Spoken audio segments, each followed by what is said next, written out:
नमस्कार दोस्तों, मैं मनीष दहिया अपने YouTube channel M Galaxy Classes पर आपका स्वागत करता हूं। जो आज का जो टॉपिक होगा हमारा हिस्ट्री से संबंधित बौद्ध धर्म के बारे में रहेगा। 5वीं से 6वीं शताब्दी ईसा पूर्व जब समाज में अनेक तरह की बुराइयां आने लगी थी तो उस समय कुछ धर्मों का विकास हुआ था। उसी को एक अन्य नाम से जाना जाता है, धार्मिक विकास आंदोलन। उसके समय जो अनेक प्रकार के छोटे मोटे धर्म भी पनपे थे, जिनमें से कुछ इस प्रकार थे। अगर हम बात करते हैं उन धर्मों के बारे में, तो एक जो थोड़े ही समय के लिए जो उभरे थे वो थे, एक तो आजीवक धर्म जिसके संस्थापक थे मखली पुत्र गोशाल। इसके अलावा जो दूसरा था भौतिकवादी, इसके जो संस्थापक थे अजीत केस कम्बलिन। और जो तीसरा था संदेहवादी, उसके थे संजय बेलिल भट्ट पुत्र। जो इसके बाद जो हमारे समाज में या समुदाय में जो विशेष रूप से उभरे थे वो थे बौद्ध धर्म और जैन धर्म। जो आज का जो मुद्दा होगा या टॉपिक होगा हमारा बौद्ध धर्म से संबंधित होगा। जब हम बात करते हैं बौद्ध धर्म की, तो बौद्ध धर्म हमें कई कैटेगरी में जाकर हमें पढ़ना होता है। तो यहाँ पर हमारा मतलब ये रहेगा कैटेगरी से कि जो स्टेप वाइज बौद्ध धर्म के बारे में हमें पढ़ना है। यहाँ पर बौद्ध धर्म के बारे में स्टेप वाइज से मतलब है, एक तो उसका जीवन परिचय, उसके बाद उसके जो त्रिपिटक या धर्म इसके संबंधित, इसके बाद उसकी जो बौद्ध संगतियाँ, और इसके अलावा जो उसमें जो शब्दावली यूज होती थी और उसकी यात्रा वृत्तांत, यानी कहाँ कहाँ वो गए और कहाँ कहाँ पर उसने वास किया और कहाँ कहाँ पर जो वे नहीं पहुँचे। इससे संबंधित हमारे पेपर में सीधे क्वेश्चन पूछ लिए जाते हैं। जब हम बात करते हैं बौद्ध धर्म की, तो एक दिन जो शुद्धोधन की पत्नी महामाया किसी जंगल से अपने मायके जा रही थी, तो उस समय एक पुत्र का जन्म होता है जिसको सिद्धार्थ के नाम से जाना जाता है। जब सिद्धार्थ पैदा हुआ तो उसके जो पिता थे शुद्धोधन, उसको उसके बारे में चिंता होने लगी, क्योंकि उस समय एक जो ऋषि थे कौंडिन्य, उसने एक भविष्यवाणी की थी कि जो ये बच्चा है, चाहे तो ये कोई फिर विशेष रूप से महात्मा बनेगा या फिर कोई बहुत बड़ा राजा बनेगा। तो इस बात को सुनकर जो शुद्धोधन है उसके मन में विचार आया कि कहीं न कहीं ये राजपाट को छोड़कर कोई महात्मा ना बन जाए। तो इसके बाद उसने अपने जो पुत्र है सिद्धार्थ के लिए विशेष रूप से सारी जो अरेंजमेंट है वो घर के अंदर ही करवा दी। और घर के अंदर करवाने से मतलब ये रहेगा कि जो उसको बाहर की दुनिया से दूर रखा गया, तो उसके लिए दीवारें वगैरह ऊंची करवा दी, और जो सारी भौतिकवादी जो चीज़ें थी उसको सारी एक कमरे में दे दी गई।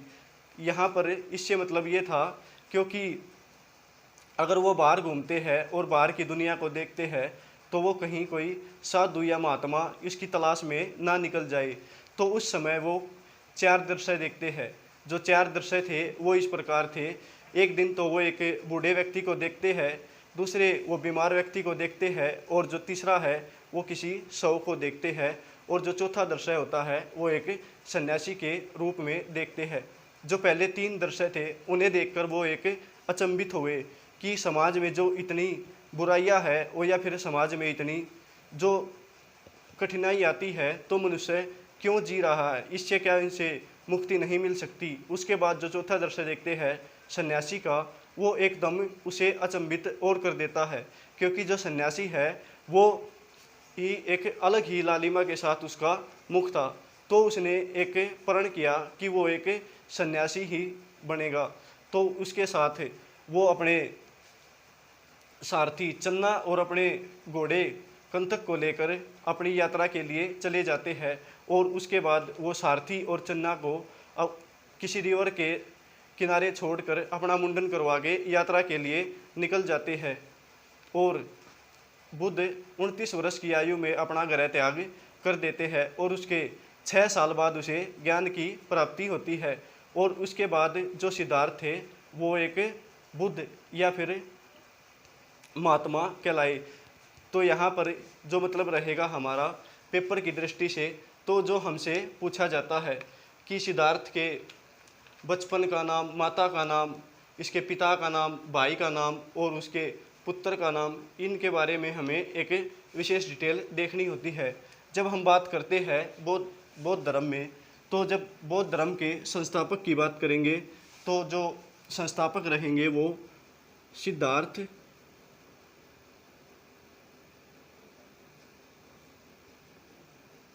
गौतम बुद्ध। यहाँ हमें इसके बारे में जीवन परिचय पढ़ना होगा। जब हम बात करते हैं जीवन परिचय की तो 563 BC यानी कि ईसा पूर्व,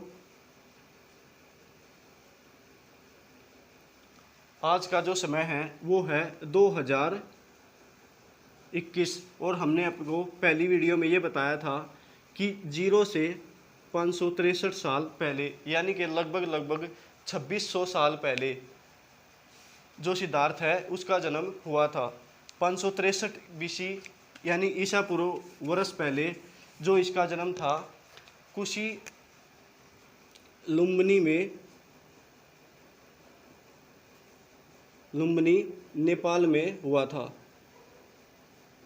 अगर पूछ लिया जाए कि जो सिद्धार्थ है उसका जन्म कहाँ हुआ था तो हमारा आंसर रहेगा लुम्बिनी में। लुम्बिनी कहाँ है? नेपाल में। जब बात करते हैं हम इसके पिता का, तो पिता का नाम शुद्धोधन और इसका जो वंश था या कुल था शाक्य कुल का, जो कि क्षत्रिय से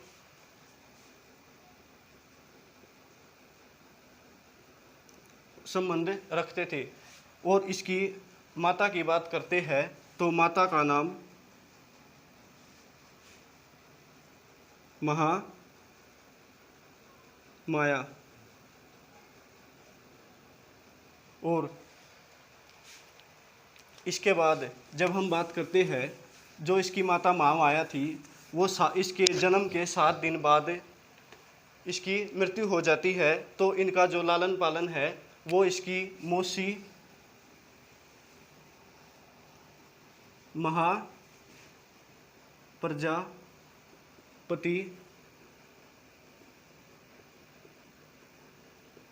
गौतमी ने किया था। इसके 7 दिन के पश्चात मृत्यु होने के बाद इसका जो लालन पोषण था इसको पाला था महाप्रजापति गौतमी ने पाला था। तो जो इसका नाम गौतम नाम इसलिए ही पड़ा था क्योंकि जो इसका पोषण था वो महाप्रजापति गौतमी ने किया था। और इसके बाद जब हम बात करते हैं सिद्धार्थ की, तो यहाँ पर इसकी पत्नी और पुत्र का नाम पूछा जाता है। जब हम बात करते हैं पत्नी की तो यशोधरा और जो पुत्र है उसका नाम था राहुल।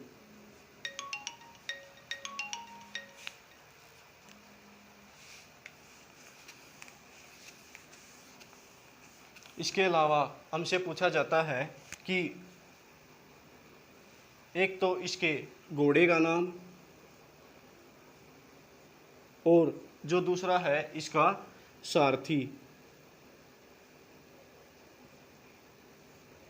अगर बात करते हैं हम घोड़े की तो घोड़े का नाम था कंथक। और जब हम बात करते हैं सारथी की तो सारथी थे चन्ना। जब ये गृह त्याग करते हैं तो इसके साथ इसका घोड़ा और सारथी चन्ना दोनों ये ही होते हैं। इसके अलावा कुछ क्वेश्चन हमसे पूछे जाते हैं कि जो सिद्धार्थ है इसने जो गृह त्याग कब किया था। तो जो इसने गृह त्याग था वो 29 साल या 29 वर्ष की आयु में किया था। और इसको जो ज्ञान प्राप्ति हुई थी वो 35 वर्ष की आयु में हुई थी। अगर पूछ लिया जाए कितने साल बाद इसको ज्ञान प्राप्त हुआ था तो गृह त्याग के 6 साल बाद इसको ज्ञान प्राप्त हुआ था। इस वीडियो में दोस्तों गौतम बुद्ध से संबंधित यही परिचय, आगे का जो चैप्टर रहेगा उसमें हम आगे आगे की डिटेल देंगे। नमस्कार दोस्तों, चैनल को लाइक और सब्सक्राइब करें।